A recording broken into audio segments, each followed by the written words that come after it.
Donc aujourd'hui, j'aurai le plaisir de co-animer ce webinaire avec Anne Rabineau d'EFI-CRM. Bonjour.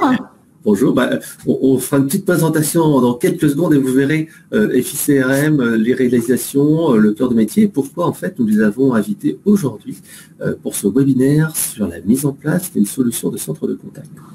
Alors, n'hésitez pas, vous avez un chat à votre disposition sur la partie droite de l'écran et vous pourrez tout simplement nous poser vos questions durant le chat et soit on y répondra en live, soit plutôt en fait à la fin de la présentation puisque Anne et moi-même, on a essayé de balayer de manière assez large tout ce qui est la mise en place d'une solution de centre de contact de la partie en amont, avec bien entendu le cahier des charges, avec la réalisation et ensuite la partie aval avec la mesure de la réussite du projet. Donc voilà, si vous avez déjà des questions, dites-le nous, on sera vraiment ravis d'y répondre. D'ailleurs, si vous avez quelques secondes, je vais vous mettre en fait un petit sondage ici dans le chat. C'est pour savoir un petit peu quel profil en fait de personnes nous avons actuellement en ligne. Est-ce que vous pourriez nous indiquer si vous avez en fait justement un projet de centre de contact ou pas, comme ça en fait ça nous permettra de nous orienter entre des personnes qui sont plutôt en phase information ou plutôt des personnes qui sont plutôt en phase de mise en place proche et à ce moment-là on adaptera notre discours. Donc n'hésitez pas à répondre pour savoir qui a actuellement un projet en fait de mise en place ou de renouvellement de solutions de centre de contact. Alors, il est 9h30 précise. Ce que je vous propose, c'est qu'on commence véritablement à l'heure et comme ça en fait on aura vraiment du temps pour consacrer pour répondre à vos questions sur cette thématique. Donc aujourd'hui, on va vraiment parler de centre de contact et on va voir comment choisir la bonne solution et surtout réussir son déploiement. Et pour cela, comme je le disais, j'ai vraiment la chance de recevoir Anne Rabineau aujourd'hui. Alors Anne, je te laisse te présenter et après tu pourras même parler tout en détail d'EFI-CRM. Ouais. Bonjour à tous. Moi je suis Anne Rabineau, je suis dirigeante de EFI-CRM, qui est un cabinet de conseil et formation spécialisé dans tout ce qui est relations clients, expérience client. D'accord. Donc moi je suis Frédéric Calvette, je suis product manager responsable des projets digitaux chez Locan et je vais commencer par vous dire quelques mots sur le sommaire et ensuite on présentera donc les deux entreprises. Alors au sommaire c'est 45 minutes, on va voir ensemble une partie importante qui est le cahier des charges. Le cahier des charges, on va dire que c'est, je dis pas c'est 50% de la réussite d'un projet, mais c'est au moins 25%, comme on dit, tout ce qui est clair, en fait, doit être vraiment précisé. Et souvent, le diable se cache dans les détails. Et le cahier des charges est justement là pour enlever toutes ces zones d'ombre et faire en sorte que le projet soit véritablement une réussite. Le deuxième point, ça va être le déploiement de la solution. Et le déploiement de la solution, ça va être la gestion de projet, etc.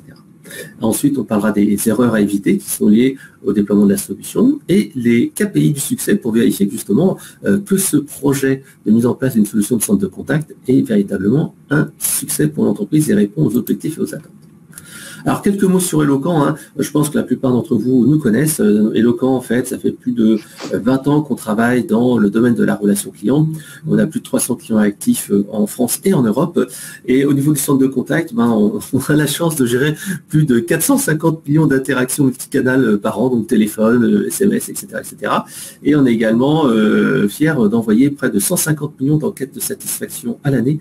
Donc, je pense que la plupart d'entre vous, si vous êtes client Orange, SFR, etc., ou Télécom, vous avez dû recevoir déjà nos enquêtes par email ou par SMS.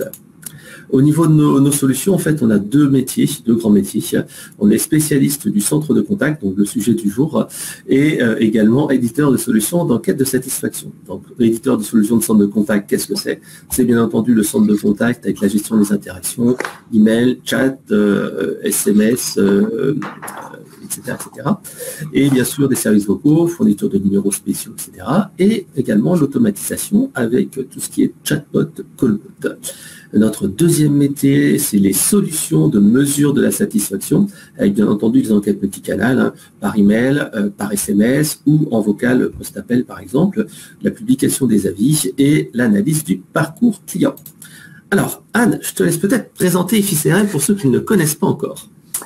Alors, EFI-CRM, comme je l'ai dit, c'est un cabinet de conseil et de formation. En fait, on a vraiment 4 métiers. Donc, le conseil et la formation qui sont les plus gros les plus grosses activités de notre cabinet. Et puis on fait également de l'intérim management, donc parfois vous pouvez avoir un poste vacant sur du management, de la formation, et le temps que vous recrutiez la perle rare, eh bien nous on vient se mettre dans les chaussons du poste et maintenir l'activité, parfois comme on a aussi cette casquette de consultant, améliorer l'existant et pouvoir passer le témoin d'une situation qui est stable au nouvel entrant.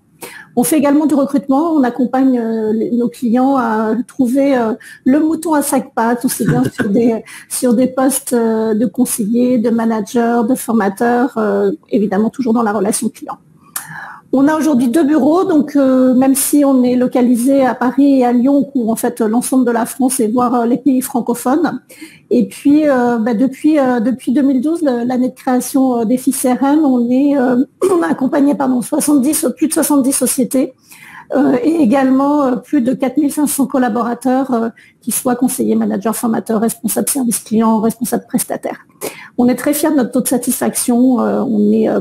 On est très proche de nos clients et donc du coup ils nous le rendent bien à travers une enquête de satisfaction. Voilà. Et donc on est très content de pouvoir œuvrer et donc nos clients ça se voit après dans nos références et dans le taux de fidélité de nos clients puisqu'on travaille depuis de nombreuses années avec plusieurs sociétés. Alors, sur le stade d'après. Alors, nos différents métiers, écoutez, on intervient sur tout le cycle de vie de la relation client. Donc, en général, on ne nous a pas attendu, évidemment, pour créer un service client. Mais par contre, quand le service client commence à grossir, parce que l'entreprise grossit, les entreprises se tournent vers des cabinets de conseil. Il n'y a pas que EFI CRM, évidemment, pour en général essayer d'optimiser l'organisation, les outils, et pour essayer de trouver des leviers de performance supplémentaires. Donc ça peut aller de la qualité à la productivité, au choix d'outils, au choix d'indicateurs, à l'organisation. Donc évidemment, un certain nombre de projets passent par des appels d'offres sur lesquels on accompagne, et on va en parler largement aujourd'hui, sur le choix d'outils, mais également sur le choix de prestataires, par exemple, quand on décide d'outsourcer l'activité, voilà. On fait évidemment, puisqu'on est organisme de formation, des formations qui sont pour nous des formations sur mesure, c'est-à-dire qu'il n'y a pas une formation qui est stricto sensus la même d'un client à un autre, parce qu'on va adapter à chaque fois à ce qu'on observe avant la formation chez notre client. On va évidemment, et ça c'est un point qui est très important pour moi, valider les acquis, c'est-à-dire que ça ne sert à rien de faire de la formation si derrière on ne valide pas que c'est bien acquis et qu'on peut bien passer en mise en œuvre. Le recrutement, j'en ai parlé, l'intérim management, j'en ai parlé. On fait également des enquêtes, ou en tout cas on accompagne à la création des questionnaires, plutôt parce qu'on n'est pas éditeur comme Eloquent, mais on va plutôt accompagner sur le choix des questions, pas trop de questions, mais pas non plus une seule question, enfin voilà. Et puis un métier qu'on développe depuis de nombreuses années, c'est la certification et l'accompagnement au concours élu service client de l'année. On a la chance d'accompagner 4 clients qui sont aujourd'hui primés et qui appliquent nos méthodes et qui du coup se distinguent à cette occasion-là.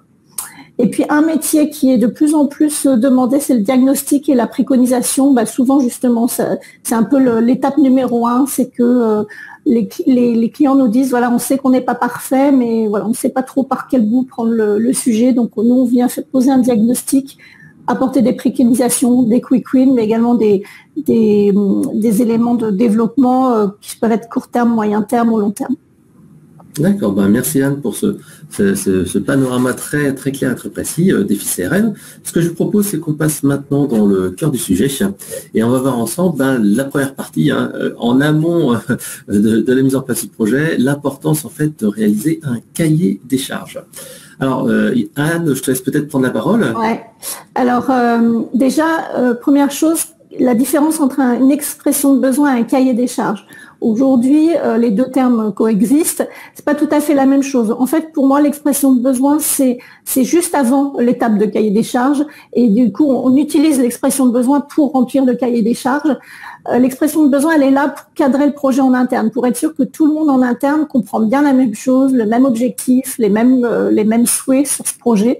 Et donc, ça permet de faire appel à l'ensemble des parties prenantes. Donc, on va avoir évidemment la DSI, évidemment la direction relations clients, mais il peut y avoir aussi la direction commerciale, il peut y avoir la partie achat ou finance. Enfin, voilà, on va mettre un peu tout le monde autour de la table pour s'assurer que tout le monde est bien d'accord sur quel est l'objectif de ce cahier des charges et quel est l'objectif de ce projet.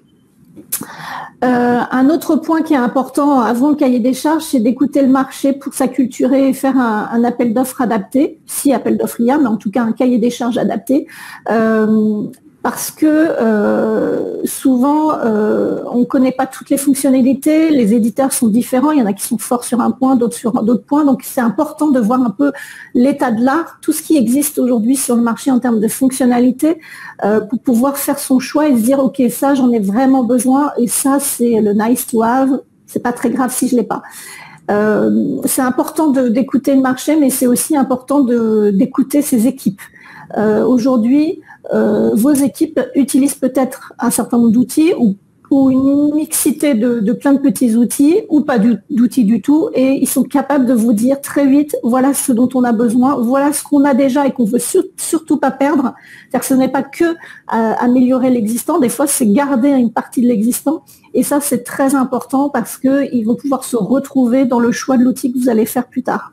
Donc cet état des lieux, cette cible et ses objectifs, c'est vraiment le cœur du cahier des charges. Et si vous devez passer du temps sur cette partie-là, parce que vos équipes, elles ont une mine d'or d'informations à vous donner pour pouvoir être sûr que votre cahier des charges il soit le plus exhaustif possible.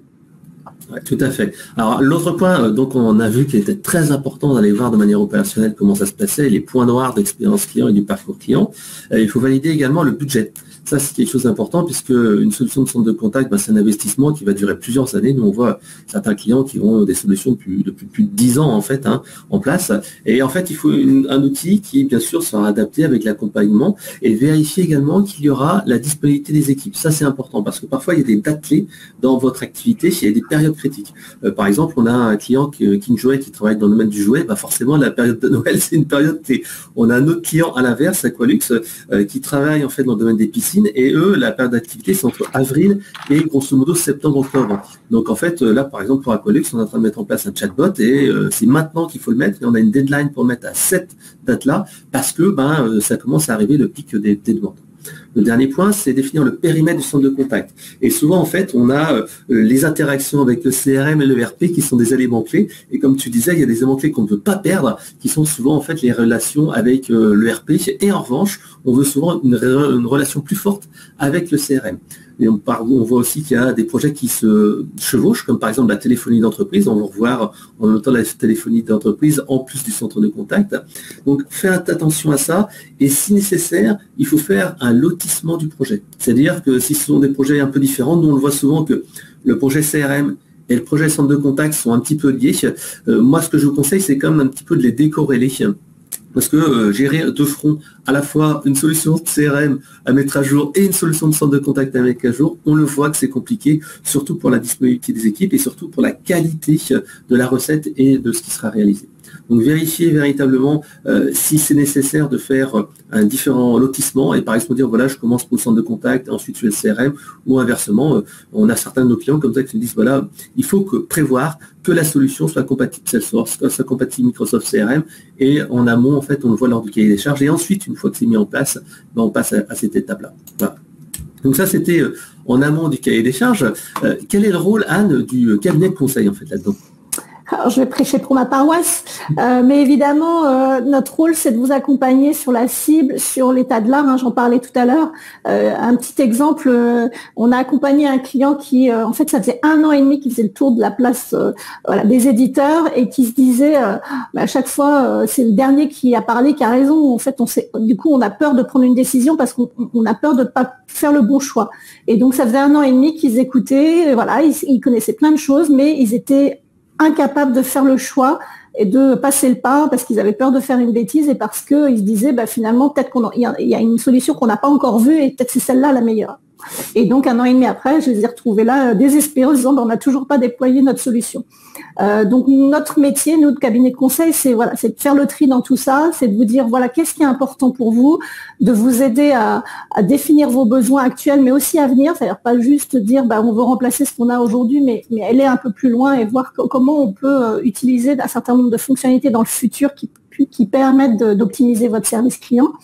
C'est vous challenger aussi, parce que souvent on veut calquer la même organisation, la même chose, et puis juste avoir quelque chose qui fasse un petit peu mieux ce qu'on fait aujourd'hui. Non, nous on est aussi là pour vous challenger, pour dire est-ce que vous aviez vu ça de telle ou telle façon, de pouvoir vous aiguiller aussi bien pour l'organisation de votre projet, pour les fonctionnalités, pour l'expérience client et l'expérience collaborateur, qui sont 2 points très importants dans ce projet, parce que si vous faites un projet qui ne permet pas l'adhésion de vos équipes, ça va être compliqué pour déployer l'outil.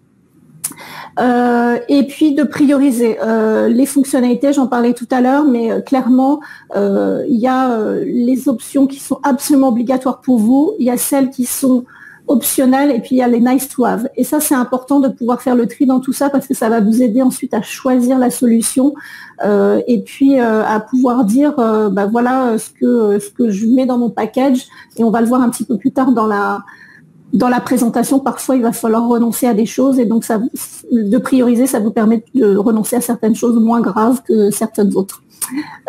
Et puis notre rôle, c'est l'interface entre vous, entre l'éditeur ou l'intégrateur, selon le choix que vous faites, pour s'assurer que tout ce que vous avez mis dans votre cahier des charges est bien mis en place, et qu'on respecte les délais, parce que il faut que votre projet tienne en un certain nombre de mois, mais pas plus, parce qu'il faut à un moment donné le mettre en place pour justement pouvoir avoir les gains de productivité et de qualité que vous attendez. D'accord. Alors justement là, on va pouvoir parler du fameux cahier des charges. Alors Anne, n'hésite pas à compléter si jamais j'oublie des choses. Donc la première chose qu'on voit en fait, c'est le basique, c'est les interlocuteurs du projet. Alors vous allez me dire, quel intérêt? En fait, c'est de savoir qui va être responsable de quoi. Ça permet aussi de clarifier en interne qui est les chefs de projet, qui sont les missions, et d'engager les gens. C'est important de définir la responsabilité, parce que si les gens n'ont pas dans leur feuille de route ou dans leur mission, voilà, c'est ça qui est important. Et en fait, parfois, on aura des gens qui ne seront pas disponibles pour les recettes, pour les tests, etc. etc. Donc, les interlocuteurs du projet, très important, à la fois DSI, métier, etc. Et vous, comme ça, vous allez vraiment définir les key users et les personnes qui sont responsables. Deuxième chose, la présentation d'entreprise. Alors bien sûr, comment fonctionne l'entreprise, c'est important, parce que même si votre prestataire a travaillé souvent avec des entreprises du même secteur, chaque entreprise est différente. Elle a un historique des produits, des marchés qui peut être totalement différent d'une entreprise de l'une à l'autre. Par exemple, passer en direct ou en indirect, distributeur par distributeur, centre de contact externalisé ou pas. Le déclencheur, pourquoi vous avez voulu mettre en place la solution de centre de contact, et ça permettra de vérifier que voilà, c'est ce problème-là qu'il faut résoudre en priorité, et comme disait Anne, savoir ce qu'il faut garder et ce qu'il faut en fait améliorer. L'organisation du ou des services, on a eu le cas souvent d'avoir des personnes qui ont un centre de contact, par exemple à Paris, un centre de contact en province, et qui disent, voilà, on doit un petit peu revoir les choses, les deux doivent pouvoir communiquer, et on veut faire appel à une société externe qui va prendre en fait des appels lors de pics d'appel. J'en parlais tout à l'heure, par exemple, de Prévoir, qui utilise notre solution avec un centre de contact externalisé pour des campagnes spécifiques, ou alors KingJoy qui fait appel lors de pics d'appel à une société externe. Bref, en fait, il faut savoir quelle est l'organisation, s'il y a des pics d'appel, s'il y a différents services, différentes localisations. Quelque chose qui nous intéresse, nous, en tant qu'éditeur, c'est le volume des interactions avec la saisonnalité, puisqu'en fait, ça aussi, c'est important pour mesurer qu'est-ce qu'on va mettre en face. Si vous avez quelques centaines d'appels par jour, ou des milliers d'appels par jour, c'est pas exactement la même chose. Ça permet également d'estimer un petit peu le coût et ce qui va être mis en place au niveau de la tarification minute au téléphone, par exemple, nombre d'agents, etc. Les fonctions attendues, tout simplement, qu'est-ce que vous attendez en fonction les fonctions prioritaires. Et ce qui est important, c'est les cas d'usage. On en a parlé avec Anne. Hein. Nous, on parle de storytelling, on peut parler de scénario. C'est montrer en fait quelle est, entre guillemets, l'utilisation type du logiciel. Par exemple, je suis conseiller, le matin, je me connecte, je vais commencer à voir, par exemple, les appels ou les emails qui ont été reçus. Les choses prioritaires, je reçois un appel, je fais ceci, cela. En fait, ça permet véritablement que nous, on s'approprie exactement votre usage et savoir comment on va pouvoir répondre à ces attentes. Pareil, si vous avez des idées de tableau de bord, de rapport ou d'indicateurs, c'est important également d'en faire part. Ouais, si je peux me permettre, ce point-là est hyper important parce que c'est ça qui va permettre de s'assurer que vous n'êtes pas complètement, que l'éditeur n'a pas compris autre chose. Donc plus vous êtes vraiment pratico-pratique, plus vous êtes sûr que c'est ce que vous allez avoir à la fin. Ouais. Et c'est également intéressant pour la partie tarification, puisque plus vous serez précis sur ce que vous voulez, plus en fait l'éditeur va avoir une réponse qui sera fine et ça évitera les zones d'ombre. Plus il y a de zones d'ombre, l'éditeur forcément prend un petit peu de marge de sécurité pour se dire ah bon ok j'ai à peu près compris ça, mais bon si c'est pas exactement ça, je vais rajouter peut-être 1 ou 2 jours pour être sûr de ne pas me tromper. Voilà. Alors les contraintes souvent on nous en parle, ça peut être des contraintes technologiques. Par exemple, on a un client qu'on vient d'accueillir par Minoption il n'y a pas très longtemps qui utilise encore Internet Explorer, je crois une version 7, 8 ou quelque chose comme ça en fait, une vieille version qui est utilisée depuis des années. Et donc il faut vérifier que la solution est bien compatible avec cela. Les contraintes techniques, ça peut être par exemple un CRM, ça peut être une installation spécifique, des contraintes avec du VPN ou des choses comme ça. Voilà. Donc il y a un certain nombre de contraintes pour dire voilà, attention, on a ces spécificités-là. L'architecture informatique existante, vous avez peut-être un CRM actuellement, un ERP, etc. Et cible, est-ce que ça va être évolué vers un nouveau CRM, un nouvel ERP, est-ce qu'il y a des web services? Ça également, la partie web service est vraiment importante, puisque selon ce que vous voulez intégrer entre la solution de centre de contact et l'ERP et le CRM, il faut vraiment préciser. Plus il y aura d'informations précises, plus ça permettra à l'éditeur de travailler tranquillement. Le lotissement du projet, on l'a dit tout à l'heure, nous ce qu'on remarque souvent c'est que on nous demande d'intervenir sur l'aspect prioritaire, souvent téléphonie et email, et ensuite on se dit d'accord, on commence par faire ça, et ensuite une fois qu'on a bien digéré, que l'organisation roule bien, souvent on passe à d'autres canaux, comme par exemple du chatbot, du callbot, du chat, etc., etc. Donc voilà, se dire quelle est la priorité et pas essayer de faire un bing bang et tout refaire et tout remettre en cause. Le planning, donc le fameux rétro-planning, la date du moment où vous voulez faire la soutenance, la date où vous allez prendre votre décision, la date souhaitée en fait de mise en place, etc. Ce qui permettra aussi à l'éditeur de dire ok c'est bon, je vois ce rétro-planning, j'anticipe un petit peu les disponibilités, etc. La grille de conformité aussi c'est très intéressant. La grille de conformité permet de vérifier que les fonctionnalités clés que vous aurez notées en priorité, par exemple vous voulez absolument avoir un chat, vous voulez absolument avoir un chatbot, etc., etc. Qu'est-ce qui est en fait listé dans vos priorités, importantes ou pas, et parmi ces priorités, en fait, l'éditeur va dire est-ce qu'il est standard, c'est-à-dire que c'est une fonctionnalité qui est disponible par défaut avec un simple paramétrage, est-ce que c'est quelque chose qui est un petit peu spécifique, des adaptations, par exemple une intégration avec un ERP métier, et qu'est-ce qui est non disponible, c'est-à-dire la fonctionnalité qui n'est pas disponible, et grâce à ça, en matchant les fonctionnalités avec les besoins standards spécifiques et non disponibles, et vos priorités à vous, vous pouvez dire ah d'accord, là en fait ça répond de manière rationnelle à notre besoin. Et à la fin, donc bien sûr, le tableau de chiffrage avec tout ce qui est tout simplement les frais mis en place, etc., etc. Très important le tableau de chiffrage parce que ça vous permettra de comparer les différentes solutions sur une même base. Juste, il y avait une question, Frédéric, de Brahim qui disait qu'est-ce que vous entendez par déclencheur? Déclencheur, clairement, c'est qu'est-ce qui fait que vous avez décidé de lancer cet appel d'offres ou cette demande? Pourquoi? Voilà, ça peut être trop de volume, ça peut être une incapacité de piloter les volumes, les prévisions, les délais, la qualité. Enfin, il y a plein de raisons pour lesquelles on peut choisir de se lancer dans ce projet. Il faut que l'éditeur puisse comprendre, voilà, c'est quoi votre pain point, votre point de douleur qui fait que vous êtes lancé dans ce projet, et s'assurer évidemment qu'il va vous apporter une solution à ça. Par exemple, je donnerais l'exemple d'une entreprise industrielle qui nous disait, ma QoS actuellement, mon taux de joignabilité était à peu près de 80-85%. Je veux passer absolument à 90-95 parce que c'est de la prise de commande. Et en fait, pour eux, prendre des commandes en plus, c'est prendre plus de business. Donc, c'était ça l'objectif principal. Et puis il y a Lydie qui demande à partir de quoi une solution de centre de contact est pertinente à déployer, volume d'appel ou interaction. Ça dépend vraiment d'un business à un autre, mais je dirais qu'à partir du moment où vous êtes en inconfort ou que vos collaborateurs sont en inconfort sur comment traiter bien les demandes des clients dans un temps correct, parce que évidemment les clients aujourd'hui sont de plus en plus impatients et attendent une réponse rapide et fiable.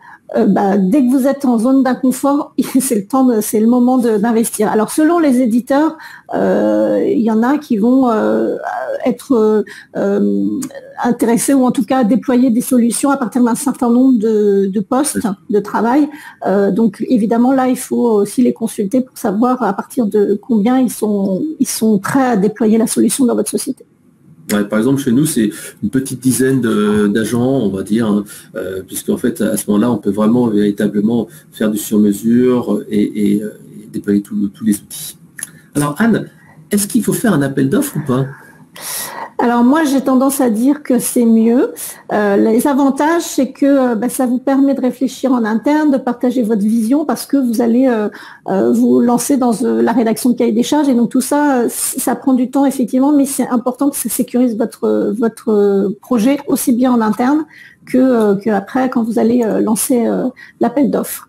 Ça réduit les incertitudes parce qu'en vous posant sur un certain nombre de fonctionnalités, de coûts éventuels, etc., ça va vous permettre de définir le périmètre que vous ne voulez pas dépasser éventuellement. Et donc, ça permet évidemment, quand on réduit les incertitudes, de réduire les coûts et les délais.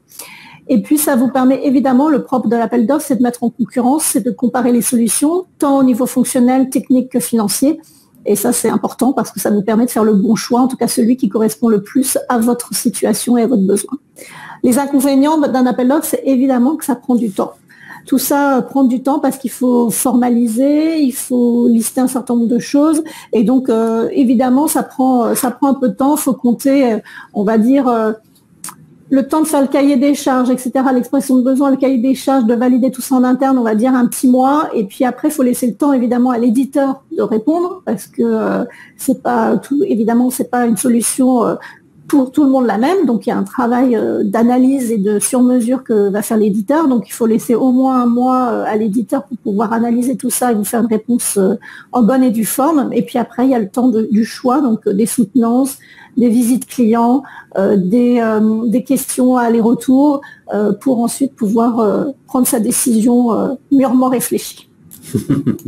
Tout à fait. Alors moi j'ai souhaité faire un petit point aussi sur la différence entre un primo-accédant qui utilise et va installer pour la première fois une solution de centre de contact et le renouvellement. Alors le primo-accédant, on voit tout de suite qu'il a besoin de plus d'accompagnement et de conseils et il doit surtout en fait avoir la confiance de son éditeur. Lorsqu'il fait son choix, il doit dire ok, je me laisse accompagner parce que c'est un véritable métier, il y a les spécificités, la gestion des campagnes, la disponibilité des agents, etc. Et il faut vraiment écouter son prestataire, que ce soit intégrateur ou éditeur, et lui faire confiance. Au départ, il connaît le métier, vous lui avez expliqué comment fonctionne votre business, donc vous devez travailler vraiment en confiance avec lui. Et bien entendu, n'hésitez pas à solliciter de l'accompagnement, en particulier avec une société de conseil qui est là pour vous aider à mettre en place cette première solution, parce que vous, c'est une première fois sans doute pour vous, et donc il faut quelqu'un qui soit là pour vous aider avec une société de conseil ou un éditeur qui a déjà une très très très grande expérience derrière et qui sait que voilà, si on fait ça, attention à ça, et nous souvent notre rôle est justement de dire attention, non, il vaut mieux pas faire ça, on peut le faire, mais nous notre expérience nous dit qu'il vaut mieux plutôt faire ceci, cela. Et ça permet vraiment de gagner du temps et d'éviter de complexifier les choses pour rien. Le trop point, c'est en renouvellement, ce qu'on voit souvent, c'est que souvent, c'est qu'il y en a oubli en fait des détails. C'est-à-dire qu'ils se disent non mais c'est bon, on a une solution de centre de contact depuis un petit moment, on sait ce qui ne va pas, on veut ça. Le problème, c'est qu'en fait, il reste trop soit dans la vision ancienne solution, alors que les solutions peuvent évoluer, proposer de nouvelles choses ou ne pas proposer certaines choses. Donc il faut vraiment vérifier que voilà, ça c'est exactement comme ça, voilà comment on fonctionne actuellement, voilà comment on voudrait fonctionner. Est-ce qu'il y a une meilleure manière de le faire? Voilà, ne pas copier l'ancienne solution et la manière de travailler parce que souvent en fait c'est le moment de revoir les choses et il y a des fonctionnalités qu'il n'y avait pas et qu'il y a maintenant. Je vais donner un petit exemple là d'un de nos clients qui, au moment de déployer, de faire le choix d'une solution, donc nous avait pris en cabinet de conseil, et puis pendant qu'on faisait l'expression de besoin, on s'est aperçu que la DSI avait acheté quelques licences d'une solution, et donc on s'est dit, en fait, ils ont déjà fait le choix, donc voilà, la mission est plus vraiment nécessaire, et donc du coup, on a demandé à voir une démonstration de l'éditeur en question. pour pouvoir s'assurer que les licences correspondaient aux besoins du client. Et en fait, on est tombé de haut avec la cliente parce qu'un certain nombre de fonctionnalités de base n'existaient pas et étaient absolument obligatoires pour elle. Alors heureusement, ils n'avaient pas acheté toutes les licences, ils en avaient acheté 3-4 pour pouvoir tester justement. Par exemple, alors je vais donner un exemple, une des fonctionnalités qui était pour elle très, très importante, c'était de pouvoir tracer les motifs de contact parce que ça lui permettait de savoir pourquoi les clients contactaient le centre d'appel et de pouvoir évidemment travailler sur les motifs pour pouvoir faire baisser les volumes de contact sur le top 10, on va dire, des motifs de contact. Et cette solution ne permettait pas de rendre obligatoire le traçage du motif de contact. C'était possible sur les appels, on pouvait le rendre obligatoire. Par contre, sur les autres canaux, le collaborateur, le conseiller pouvait passer outre cette phase et donc ça lui posait un vrai problème. Et donc voilà comment un cabinet de conseil peut gratter et aller vérifier que toutes les fonctionnalités sont là dans l'outil parce que évidemment il ne va pas forcément vous le mettre en avant au moment de la soutenance. Parfait, merci. Et c'est une vraie précision et c'est vrai que c'est un vrai cas d'usage qu'on voit régulièrement chez nous. Alors là, on a vu la partie en amont, la réalisation du cahier des charges. Maintenant, on va voir la partie déploiement. Alors, je vous ai mis de manière humoristique un projet CRM, une solution de centre de contact, à quoi ça pourrait ressembler entre ce que l'on a évoqué justement en ne priorisant pas, on voudrait ça, une vraie liste au Père Noël, ce que l'on comprend, comment ça a été mis en place, ce qu'on a vu avec le commercial. Voilà, donc c'est pour vous montrer qu'il faut vraiment faire attention à bien cadrer et le fait de formaliser en amont avec le cahier des charges permet de limiter ces incompréhensions. Donc formaliser les choses, c'est éviter les surprises et le diable qui se cache dans les détails. Ouais, et ça c'est vraiment important, c'est ce que je disais tout à l'heure. Soyez le plus concret possible, mettez des maquettes, mettez des scénarios dans votre cahier des charges, ça permettra d'éviter d'avoir une balançoire d'un certain look alors que vous attendiez juste un pneu. Tout à fait, puisque parfois justement c'est qu'est-ce qu'on veut vraiment et ça nous est arrivé par exemple il y a 3 jours d'avoir un cahier des charges avec on veut un chatbot. Mais qu'est-ce que vous voulez? Et là, on va essayer de chiffrer, on va essayer de comprendre, mais on veut juste un chatbot. Et là, nous, forcément, on se dit, on vous propose un cas d'usage, une idée, etc. Donc, il faut parfois dire, en option, c'est peut-être pour plus tard, et juste le mentionner, disant, voilà, c'est quelque chose d'optionnel. Alors, on passe maintenant au projet en lui-même. On a tendance à dire qu'en fait, le projet de mise en place d'une solution de centre de contact est un projet informatique, certes, mais surtout un projet organisationnel et humain. C'est vraiment un projet collaboratif aussi. Généralement, on travaille soit à 2, soit à 3, donc le client, le cabinet de conseil et l'intégrateur, pour une co-gestion du projet, pour trouver les meilleures solutions et adapter les choses pour qu'en fait, ça soit véritablement une solution qui va faire le meilleur entre ce que l'on peut faire, ce qu'on a besoin et ce qu'on rêverait de faire et ce qui est vraiment possible de faire. Donc on doit vraiment travailler la main dans la main et nous c'est ce qu'on essaie de travailler avec nos clients et c'est vrai que quand on fait des comités de pilotage, moi ça arrive de participer, de mettre en place des projets et c'est vrai que à force en fait on arrive à une certaine, je dirais pas une complicité, mais à force de se rencontrer tous les semaines ou tous les 2 semaines, on voit un petit peu ce qu'il faut faire, ce qu'il ne faut pas faire et on commence vraiment à travailler en mode collaboratif. Donc l'éditeur ou l'intégrateur n'est pas en fait un fournisseur mais vraiment un partenaire dans la mise en place. Moi j'appelle ça une co-gestion du projet et avec des points de pilotage qui sont importants. Des points réguliers sont très importants, soit en physique, soit à distance. Alors actuellement, c'est beaucoup à distance. Et selon le type de projet, on aura un timing qui va être différent. Alors par exemple, pour des projets importants qui durent, on va dire, supérieurs à 3 mois, on va dire, donc 3 à 6 mois, ces projets importants-là, en fait, généralement, il y a ces fameux ateliers de spécification où on travaille pendant 2 heures à 3 heures sur un sujet particulier, qui peut être par exemple cadrer les lots, réfléchir à un nouveau parcours client, cadrer la mise en place du chat, la mise en place du mail, la mise en place de la téléphonie, etc., etc. Et on a des opérationnels et on va dire, OK, quel est le besoin, quel est par exemple des cas d'usage, listez-nous un petit peu comment vous fonctionnez, etc. Et grâce à ça, on va pouvoir faire de la maquette et transcrire comment vous fonctionnez dans le logiciel, dans le paramétrage. Ces ateliers sont bien sûr mis en amont en fait des différentes phases. Vous avez également après les coproges. Alors les coproges en fait sont de manière hebdomadaire, les comités de pilotage projet, tout simplement en fait ont pour objectif de faire un suivi des actions avec qu'est-ce qu'il y a à faire, où on en est, etc. Les tâches, qui doit faire telle chose pour quand, et vérifier en fait qu'il n'y a pas un débordement. sur le projet. Et ça, c'est vraiment pour régler de manière opérationnelle. Voilà, vous devez tester ça, qu'est-ce qu'on fait? On change, on optimise.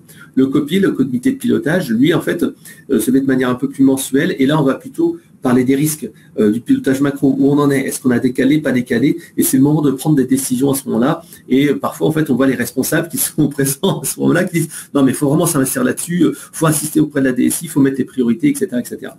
Et pour les petits projets, par contre, on va plutôt travailler en réunion toutes les semaines.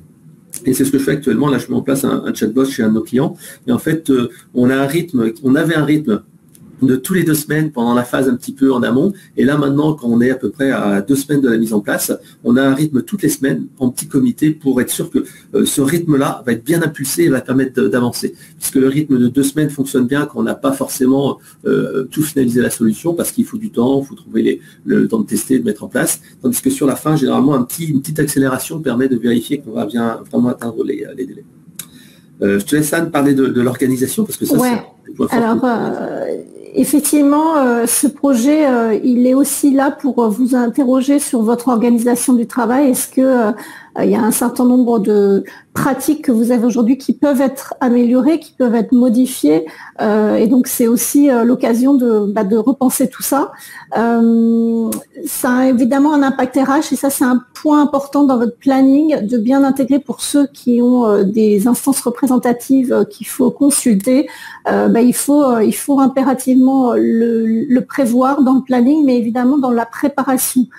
Ce moment est un moment important parce que ça permet aussi de valider l'adhésion de toutes les parties prenantes, CSE compris, dans ce projet. Donc évidemment, il faut pouvoir leur démontrer que ça va apporter du confort à vos collaborateurs et évidemment du confort ou de la satisfaction indirecte à vos clients. Donc tout ça, ça se démontre évidemment. Il y a les éditeurs ont plein de cas d'usage qui peuvent vous montrer pour que vous puissiez argumenter auprès du CSE et qu'il puisse vous rendre un avis positif. Un point important aussi que moi je vois souvent, c'est que c'est souvent l'occasion pour les entreprises de dire on va ouvrir plein de canaux de contact, on va pouvoir être présent sur tel canal, c'est génial, etc. Oui, mais attention. Il faut que vous soyez prêt à les traiter. Est-ce que vous avez les compétences en interne? On ne répond pas à un chat et à un mail comme on répond à un appel. Donc, est-ce que vos collaborateurs sont formés aux techniques de communication adaptées à ces canaux? Est-ce que vous avez le staff nécessaire? Est-ce que le dimensionnement de votre équipe permet de gérer simultanément des flux chauds comme le chat et les appels et des flux froids comme les mails, par exemple, ou les réseaux sociaux? Est-ce que vous avez l'organisation qui permet, parce qu'on sait que les appels vont s'organiser comme ça, le chameau éventuellement, et puis éventuellement les autres canaux de contact différemment. Donc voilà, est-ce que vous avez l'organisation pour piloter tout ça? C'est très important. Et donc le conseil, moi, que je donne, c'est que n'ouvrez les canaux que quand vous êtes sûr d'être capable de les traiter, parce que sinon vous allez gérer une énorme déception côté client et donc de l'insatisfaction. Alors, si on parle maintenant de la gestion de projet, est-ce que tu peux nous donner quelques petits conseils dont tu as l'expérience? Oui, alors évidemment, dès le départ, partagez les objectifs finaux du projet. Pourquoi vous faites ça? Qu'est-ce que vous attendez? Et évidemment, tout ça doit se retrouver dans votre cahier des charges pour s'assurer qu'à la fin, l'outil que vous aurez choisi répond bien aux objectifs. C'est un des critères de succès du projet, c'est quand même qu'il réponde à votre demande initiale ou vos demandes initiales. L'importance de l'équipe projet, évidemment, est important. Une bonne équipe projet va faire un projet fluide et qui tient les délais et qui tient ses promesses.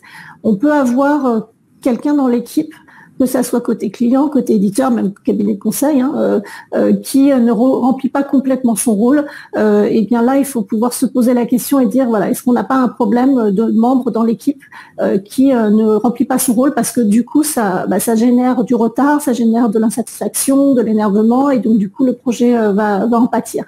Donc, bien préciser qui fait quoi pour qu'il n'y ait pas de zone doute. Donc, je ne sais pas, moi, après chaque comité de projet, qui fait le compte-rendu, sous combien de temps on le rend, qu'est-ce qui se passe entre deux comités de projet, est-ce qu'il y a un petit point par mail, par téléphone, enfin voilà, bien cadrer tout ça parce que ça évitera qu'il y ait des questions, des incertitudes et éventuellement des zones d'ombre qui ne sont pas couvertes. Évidemment, dégager du temps avec une planification sur le dispo. Le cabinet conseil, il est là pour vous aider aussi. Si à un moment donné, vous n'êtes pas dispo et qu'une réunion doit se tenir, il est aussi là pour vous représenter et faire le lien ensuite avec vous. Je te laisse parler du point suivant. Oui, bien sûr. Alors la préparation des ateliers, moi je pense que c'est vraiment essentiel et quand moi j'anime comme ça des ateliers de cadrage, par exemple pour le chatbot ou du voicebot ou du codebot, c'est important qu'il y ait un travail en amont. Alors le travail se fait en particulier du côté de l'éditeur. À chaque fois qu'on a 2 heures de réunion, moi je sais très bien qu'on a au moins 2 heures de préparation. Donc faites bien un travail en amont pour éviter de perdre du temps lors de la réunion à se décider à dire qu'est-ce qu'on fait, on n'a pas pensé à ceci, cela. Donc travaillez bien en amont et vérifiez bien aussi la méthodologie que l'éditeur vous propose. La méthodo avec les ateliers, la préparation, c'est vraiment important. Demandez-leur, demandez-nous comment ça se passe, comment vous faites, est-ce qu'on a un interlocuteur dédié, parce que parfois il y a certaines solutions qui disent voilà c'est du plug and play, débrouillez-vous. Nous on est plutôt pour dire il faut accompagner les gens parce que c'est des choses un peu compliquées.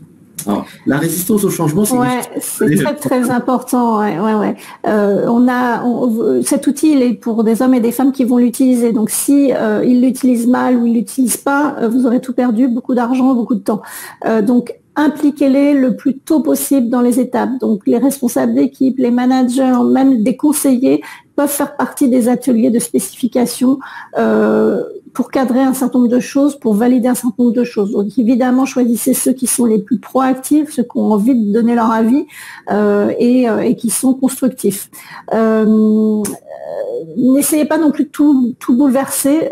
L'idée, c'est quand même d'y aller step by step. C'est pour ça que moi, je suis aussi partisane de lotir le projet pour pouvoir se dire, voilà, on va d'abord faire ça parce que ça fait partie aussi du temps d'adaptation et d'adhésion à l'outil qui est nécessaire. Donc, lotir le projet, c'est aussi une façon de faire adhérer les équipes petit à petit à l'outil et à le maîtriser. Attention aussi aux craintes de flicage, c'est un des arguments qui sont parfois avancés par certains collaborateurs. Voilà, l'idée c'est évidemment pas de fliquer, mais c'est plutôt de valider que tout est sous contrôle et que vos clients derrière ils sont satisfaits. Donc respecter les délais, c'est pas forcément aller vérifier que telle ou telle personne fait ça ou fait pas ça. Communiquer en interne, évidemment, auprès de vos key users, mais aussi auprès de vos services, de l'ensemble de l'entreprise sur ce projet qui est assez fédérateur en général et qui permet de montrer qu'on fait des choses pour les collaborateurs et aussi pour les clients.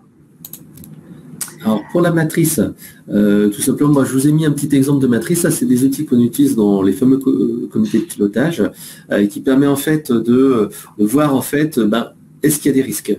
Est-ce qu'il y a des risques techniques, projets, produits, exploitation interne, comme tu l'as dit, solliciter le CSE, désamorcer le fait d'avoir, par exemple, de l'enquête de satisfaction post-appel, expliquer pourquoi. Donc, je crois qu'on va mettre en avant les risques, les impacts, la probabilité, et on va essayer d'anticiper les choses. Mais ça qui est important, c'est de dire, un risque, c'est important, mais quand on a anticipé, qu'on a vu ce qui allait se passer, tout de suite, ça va mieux, il y a moins de stress, et surtout, on va pouvoir le corriger. L'autre point également, c'est le fameux triangle des Bermudes des projets informatiques. Ouais. Il faut savoir, moi ce que souvent je dis, c'est choisir, c'est renoncer. À un moment donné, vous allez peut-être devoir faire des choix parce que vous voudriez beaucoup plus de fonctions, mais vous n'avez pas le budget, ou vous voudriez à nouveau beaucoup plus de fonctions, mais vous n'avez pas le temps de le déployer. Donc voilà, à un moment donné, il va falloir peut-être faire des choix. Et donc, justement, c'est pour ça que dans le cahier des charges, si vous avez pu lister ce qui était obligatoire, optionnel et nice to have, ça vous permettra de dire, bon, ok, ça on abandonne ou on le met dans un lot ultérieur. Mais il faut que le projet il sorte sur les fonctions les plus importantes et donc il faut faire des choix. Ouais, et n'oubliez pas, lorsque vous faites ces choix, de bien valider ça avec le sponsor du projet. Bien sûr. Parfois, on a tendance à faire un choix, et puis après, on se retrouve des fois en comité de pilotage, et le sponsor dit, mais non, mais on n'est pas, c'est pas possible, etc. Donc, validez bien en disant, voilà, envoyez un email au responsable et qu'on est bien d'accord qu'il y ait ça. Si on n'a pas de budget en plus ou de temps en plus, et ben, à ce moment-là, voilà, c'est facile les conséquences. Alors, après, quand on est quasiment à la partie résolution, il y a un point qui est mis en place du projet. Il y a un truc qui est vraiment important et que nous, on essaie de mettre en avant, c'est la recette. La partie recette, c'est vraiment se dire, OK, on a passé 2 mois, 3 mois, 4 mois, 5 mois à travailler ensemble. Maintenant, en fait, il ne faut pas négliger cette dernière phase qui est de sauter, de passer le pas, de sauter. Et tout simplement, il faut vraiment planifier du temps. Nous, on le voit, c'est ce moment-là qu'il faut travailler parce que si on met en place une solution et qu'elle est mal paramétrée ou qu'il y a des petits soucis, tout de suite, les gens vont dire non, mais ça marche pas, ça va pas, etc. On va avoir tout de suite un effet retour en arrière et ça va être assez compliqué. Donc, vraiment, il faut impliquer les équipes métiers, passer en cas d'usage. Pas juste regarder la solution, comment ça marche, etc. Mais faites comme si vous appeliez un client, etc. Ce que j'aime bien faire, par exemple, dans le cas d'un chatbot, c'est de dire à nos clients, mettez en face un vrai client bêta-testeur et faites-le utiliser et demandez son usage. Et il y a 3-4 questions que je dis, est-ce que tu peux noter d'une 1 à 10, est-ce que tu as envie de mettre en place ça, est-ce que tu as hâte, etc. Il y a 3-4 questions que moi je demande à poser à ces key users et aux utilisateurs internes. Et par exemple, là, on a eu un score de 9 sur 10, on se dit, 9 sur 10, c'est bon, là, est-ce que vous avez hâte de l'avoir? Oui, on a vraiment hâte de l'avoir, on attend que ça. Quand on voit ça, on se dit, c'est bon, on va pouvoir y aller. Donc vérifier les objectifs et puis voilà, après formaliser avec un go écrit. Moi je préfère toujours avoir un go écrit parce que ça formalise les choses et comme ça on est sûr que ça a été testé suffisamment. Alors on va peut-être passer aux petites erreurs. On a déjà parlé un petit peu, le pas clarifier la mission du chef de projet, encore on a vu tout à l'heure, qui fait quoi. Il faut vraiment quelqu'un responsable et qui va bouger les autres. L'autre point, c'est dégager du temps opérationnel et DSI. Le lancement Big Bang, je crois que tu as aussi des anecdotes. Oui, là il faut vraiment faire attention, c'est-à-dire pas essayer de tout basculer tout d'un coup, tous les services en même temps, etc. Donc privilégier d'abord un pilote sur une activité qui est pas trop grosse, sur une période au moment où vous allez basculer, sur une période calme qui permet de pas mettre la pression aux conseillers, de à la fois maîtriser le flux d'activité courant et puis en plus le nouvel outil qu'il faut prendre en main, c'est toujours un moment de stress. Donc le jour J de la bascule, il faut être vraiment très présent, il faut que l'éditeur soit là, il faut que le cabinet de conseil avec plusieurs consultants soit là pour vraiment aider vos collaborateurs parce que c'est là que c'est le moment, le pic de stress pour eux. Ouais, et puis parfois c'est juste un oubli de l'utilisation du produit et il faut leur expliquer comment ça marche. L'autre point, moi, ce que j'aime bien dire, c'est qu'il faut toujours prévoir un petit budget supplémentaire post-implémentation parce que c'est à ce moment-là qu'on se rend compte que finalement, tiens, on aurait bien faire ça, et c'est dommage en fait de ne pas être bloqué parce qu'on n'a pas prévu ça dans le cahier des charges initialement. Donc prévoyez toujours un petit budget en plus pour les évolutions juste après post-implémentation. Alors, au côté éditeur, moi, ce que j'aime bien aussi, c'est parler de l'aspect technique. On a vu certains projets où on n'avait pas des réseaux informatiques qui étaient suffisamment performants, des problèmes de connexion, de déconnexion. Donc, vérifier ça en amont, ça c'est important. Si vous faites de la téléphonie sur IP, par exemple, du softphone, ça c'est vraiment important. Les postes de travail également, j'en parlais d'Internet Explorer, etc. Et des PABX, là, on a le cas d'un de nos clients qui a déployé, je crois, sur 300 ou 600 agences, notre solution de centre de contact, et il y avait des vieux matériaux, et c'est vrai que quand on était là-dessus, on se disait waouh, il faut quand même faire attention. Donc, vérifiez un petit peu ce que vous avez comme infrastructure, et ça encore, c'est lié au cahier des charges. Alors les formations, Anne, ça c'est quelque chose. Ouais, c'est important, ne négligez surtout pas cette phase-là, c'est-à-dire quand vous êtes pas loin de déployer, il faut former vos collaborateurs. Alors pas trop tôt, parce que sinon ils auront tout oublié. Pas trop tard non plus, parce qu'il faut quand même qu'ils digèrent la chose. Pas trop technique non plus. Ils n'ont pas besoin de savoir ce qui se passe dans le moteur de la machine. Eux, ce qu'ils ont besoin de savoir, c'est comment je traite mon quotidien. Comment je peux faire si, par exemple, c'est des mails. Jusqu'à présent, j'étais sur Outlook, j'avais une certaine façon de fonctionner. Comment je fais avec ce nouvel écran, comment je retrouve mes marques. Et donc là, on est vraiment sur des formations purement pratiques, des cas d'usage, comment je décroche un appel, comment je mets en attente, comment je me mets en conférence, comment je me mets en pause, comment je traite un appel, comment je traite un mail, comment je récupère des réponses types, comment le chatbot peut m'aider avec aussi des réponses types. Donc tout ça, il faut qu'ils puissent prendre la main sur l'outil, et donc c'est des formations qui sont très importantes parce que ça leur permet de vraiment être rassurés pour le jour J. Donc il ne faut pas le faire trop tard non plus, il ne faut pas le faire trop tôt non plus. D'accord. Alors, si vous avez des questions, n'hésitez pas, parce qu'on est bientôt arrivé à la fin de la présentation. Je mettrai quelques petites infos sur la solution. N'oubliez pas de vérifier la conformité RGPD, son évolutivité.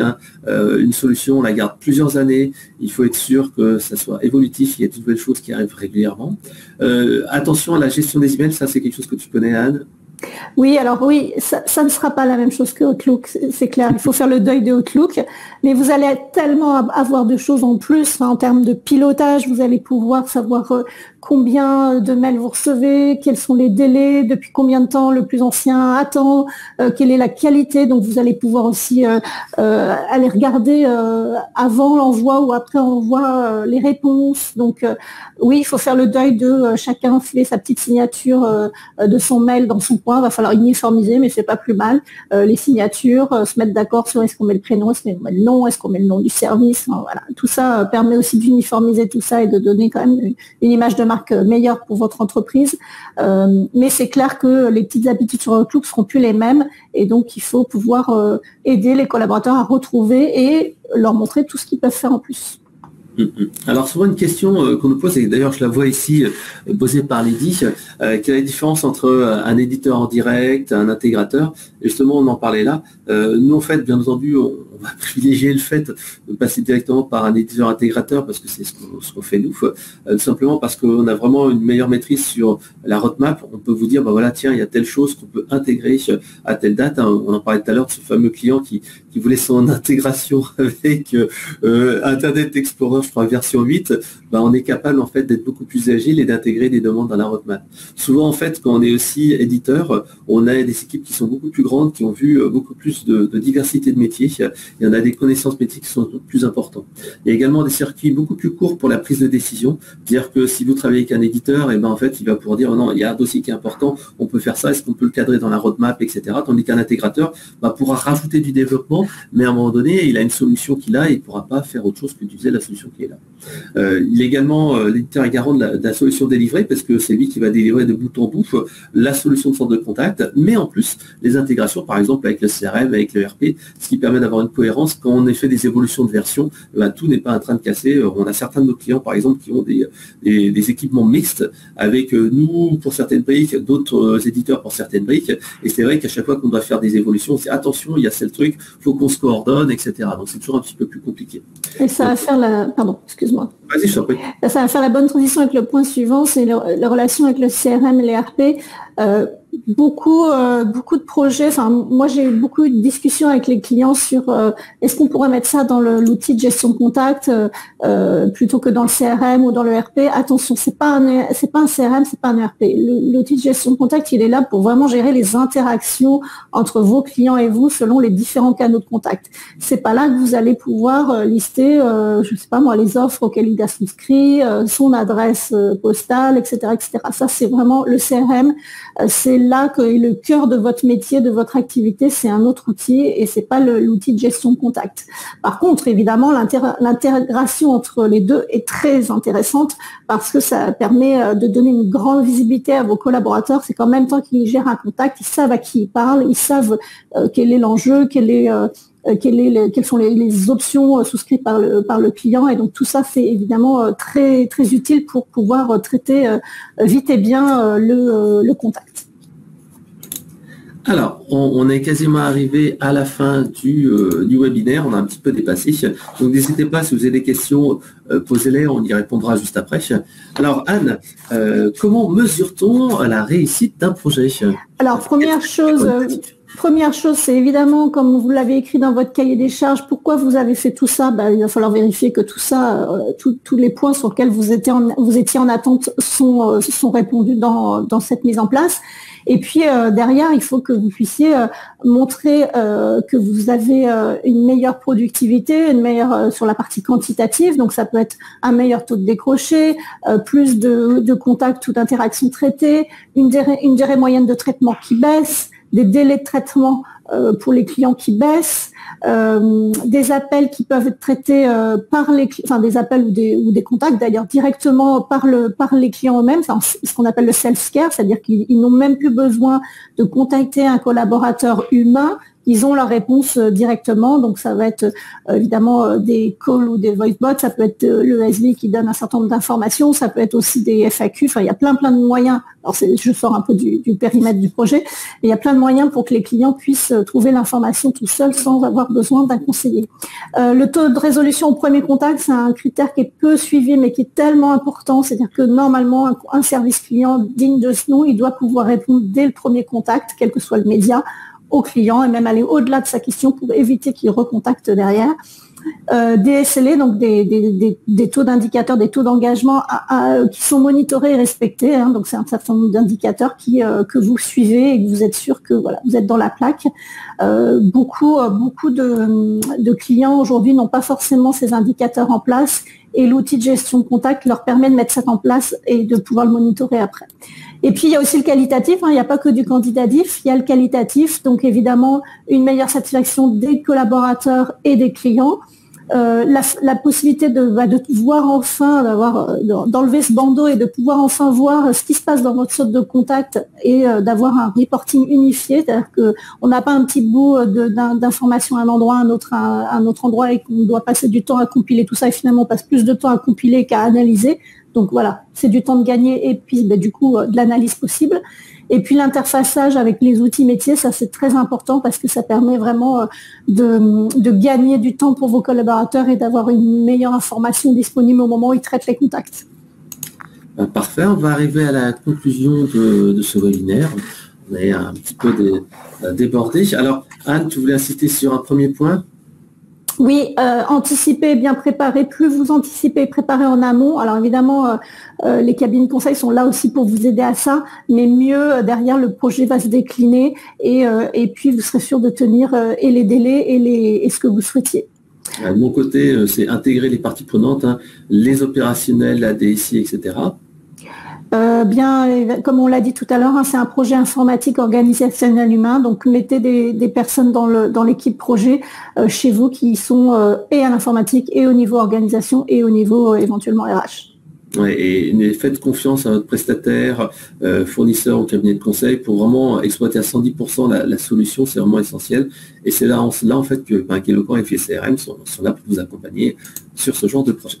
Alors, le petit plan d'action, s'il faut retenir quelque chose, Anne. Alors, demain,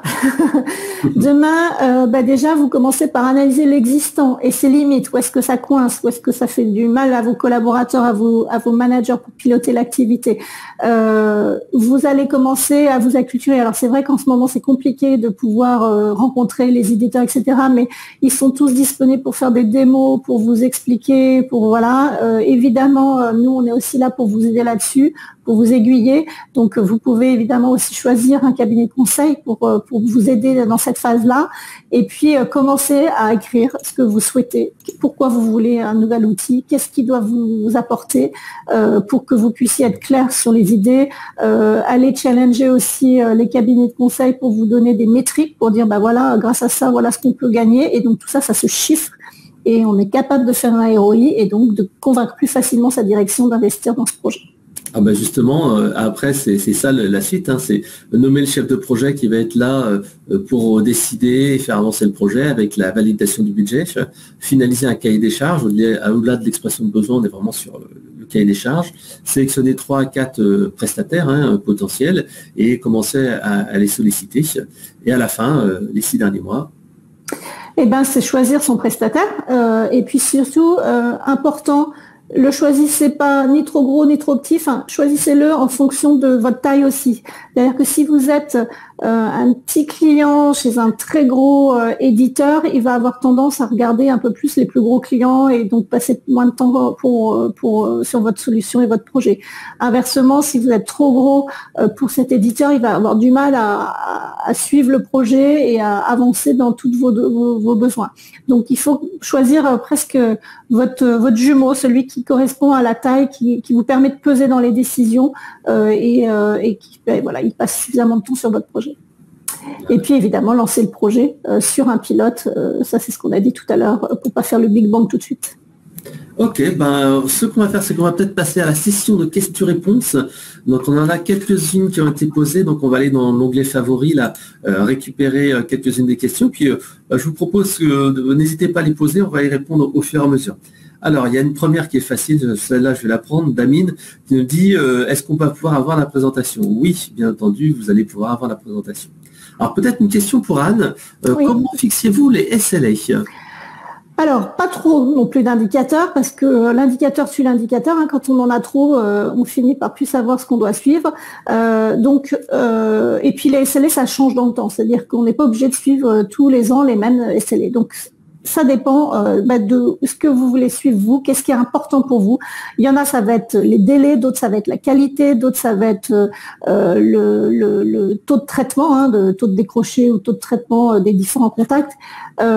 Certains sont imbriqués, c'est-à-dire que si vous suivez les délais, derrière, vous allez aussi suivre les durées moyennes de traitement. Donc tout ça, c'est vraiment des points importants, mais qu'il faut trier. C'est-à-dire que suivez pas trop d'indicateurs, parce qu'à un moment donné, moi j'ai eu le cas d'une entreprise, ils avaient un méga tableau, il y avait du rouge, du vert dans tous les sens, et à un moment donné, j'ai fermé l'ordinateur, je leur dis OK. Juste hier, c'était une bonne ou une mauvaise réponse, une bonne ou une mauvaise journée, pardon. Et donc, ils savaient plus parce que en fait, il y en avait trop. Donc, je leur ai dit voilà, c'est quoi l'important, c'est quoi vraiment ce qui est le plus important pour vous. Donc, ça permet de définir des SLA. Et puis après, une fois qu'on maîtrise un certain nombre de SLA, on descend, on affine. Est-ce qu'on va aller regarder plutôt la résolution au premier contact? Est-ce qu'on va aller regarder la qualité rendue par les collaborateurs ou au contraire l'enquête de satisfaction dont on parlait tout à l'heure. Enfin voilà. Donc après, on affine. Mais d'abord, le basique du basique, c'est le plus important. D'accord. Alors une autre question, je pense que je vais avoir plus de possibilités de répondre. Quel serait le pourcentage du budget à prévoir en supplément à la fin du projet? Alors moi je serais tenté de dire 5% serait le minimum, parce qu'en fait souvent on voit qu'il y a comme ça des évolutions, des canaux à ouvrir, des nouveaux tableaux de bord, de nouveaux rapports, des évolutions des intégrations, enfin bref, c'est quand même intéressant de se laisser comme ça une petite marge de sécurité qui permet d'éviter d'aller redemander aux sponsors il me faudrait une rallonge, il me faudrait un truc. Si vous avez prévu dès le départ comme ça un petit supplément, une petite enveloppe supplémentaire, vous avez beaucoup plus de souplesse. Le fameux triangle qu'on a vu tout à l'heure là, avec le temps, le budget, les moyens, ça vous permet de travailler dessus. Alors Anne, je ne sais pas si tu veux rajouter quelque chose. Non, je pense que c'est effectivement ça. Je suis d'accord avec ce que tu viens de présenter. Alors, la question d'après, c'est est-ce qu'il y a des spécificités supplémentaires pour les autres canaux type chat? Oui, bien sûr, il y en a plein sur le chat, mais par exemple, un point important, c'est est-ce que vous avez la possibilité de, entre guillemets, débrancher le chat? C'est-à-dire que si aucun collaborateur n'est disponible sur le chat, il n'est même pas proposé au client, ce qui évite la déception. Le nombre de fois où moi, en tant que client, je vois qu'il y a un chat, et moi j'adore les chats, donc je clique dessus, et en fait je me rends compte que personne ne répond à ma question, c'est encore plus déceptif, et ça me donne encore moins envie de communiquer avec cette marque. Donc ça, c'est hyper important, c'est de s'assurer que quand personne n'est connecté au chat, il n'est même pas proposé au client. Ça peut être aussi une fonctionnalité du type, est-ce qu'il y a des réponses types disponible en un clic pour le conseiller, pour éviter d'avoir tout à taper. Et on sait que quand on a un grand texte à taper, il y a des fautes d'orthographe qui se glissent, il y a des fautes de français qui se glissent, etc. Donc si on peut avoir des réponses types sur lesquelles on peut s'appuyer, c'est quand même plus facile pour les collaborateurs. Ça peut être également, est-ce que je peux copier-coller des URL, parce qu'il y a un côté pédagogique aussi également dans les chats, et donc est-ce que j'ai une liste d'URL déjà disponible où je peux pousser dans la conversation chat au client un certain nombre d'URL qui lui permettent de trouver lui-même son information. Voilà, donc il y en a plein des spécificités sur le chat. J'en ai donné quelques-unes après. Oui, même au-delà même des fonctionnalités, souvent nous ce qu'on conseille à nos clients, c'est de faire un petit bilan des conseillers qui sont bons à l'écrit, parce que souvent les conseillers sont bons à l'oral, mais l'écrit est parfois un petit peu difficile. Et donc à ce moment-là, il existe des formations, par exemple Orthodidacte qui fait des formations certifiées de Robert, qui permettent de faire monter en compétence les conseillers à ce niveau-là. Alors Anne, peut-être une question pour toi, ou autrement pour moi. Combien de temps dure la mise en place d'un outil? Alors, tout dépend évidemment de ce que vous attendez. Si vous voulez tout mettre en place, ça va prendre forcément plus de temps que si vous voulez juste mettre un chat en ligne, par exemple. Mais on va dire en moyenne, moi, les projets que j'ai pu accompagner, une fois que le cahier des charges, que le choix a été fait de la solution, on est entre 2 à 6 mois selon la complexité des outils qu'il faut mettre en place. Ok, ben parfait. Il y a une autre question, peut-être Anne, que pensez-vous de la méthode agile dans la gestion de projets de type centre de contact? Moi, je suis fan. Je déteste l'effet tunnel, c'est-à-dire on lance un projet, on n'en entend plus parler pendant 3-6 mois, et puis tout d'un coup, boum, le truc arrive, et puis il faut le prendre tel qu'il est. Voilà, moi je trouve que c'est bien. Alors attention à pas non plus vouloir tout changer, c'est-à-dire qu'il y a quand même un cahier des charges qui est là pour cadrer les choses au départ. Et c'est très compliqué pour un éditeur de rajouter des choses au fur et à mesure qui n'étaient pas prévues au départ, parce qu'il y a des interactions entre des fonctionnalités, etc. Donc, le cahier des charges, il est quand même là pour cadrer les choses et pour dire, voilà, ça, c'est le périmètre qu'on doit déployer. Maintenant, ça n'empêche pas de se dire, ben voilà, on va mettre ça en place, on le teste, ça marche, on le déploie, et ainsi de suite. Et donc, moi, je trouve que c'est bien. Alors, c'est ce que j'appelle un peu le lotissement, hein, c'est d'y aller étape par étape, et de ne pas avoir cet effet tunnel au départ entre l'éditeur et puis le client pour se dire il se passe quoi, qu'est-ce qu'ils font, est-ce qu'ils sont en train de paramétrer, est-ce qu'il fait voilà, il faut. Et donc les comités sont là aussi pour montrer les choses, pour montrer comment ça avance, pour tester, pour valider un certain nombre de choses auxquelles on n'avait peut-être pas pensé. Donc moi je trouve que c'est une très bonne méthode, la méthode agile, pas que pour ce type de projet d'ailleurs. Ah, mais moi aussi, hein. J'aime beaucoup en fait travailler en mode maquette. Par exemple, là, on va mettre en place un callbot en fait chez un de nos clients. Et c'est vrai que moi j'aime bien travailler sur une maquette, même si c'est pas finalisé, c'est pas branché à tout. Bah, ça permet de tester, de poser des questions et tout de suite avoir une réaction et de corriger. Et comme tu l'as dit, l'effet tunnel, c'est quand on a fait toute la maquette, toute la mise en place et qu'on se dit on a oublié ce système de campagne, non, ça correspond pas, il faut tout refaire. Et là, c'est un retour en arrière qui est assez pénible pour tout le monde. Alors, est-ce qu'il y aurait une dernière question? Là, on a dépassé comme un petit peu le timing, on a dépassé d'un quart d'heure. Est-ce qu'il y aurait une question ultime que l'on va prendre autrement? À ce moment-là, on vous remerciera de votre patience. On a fait un petit sondage. Alors, le sondage de tout à l'heure, c'était qui a un projet de renouvellement ou de mise en place d'une solution de centre de contact.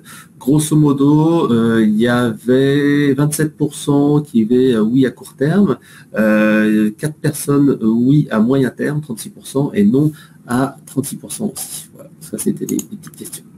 Alors, bon, je crois qu'on n'a plus d'autres questions.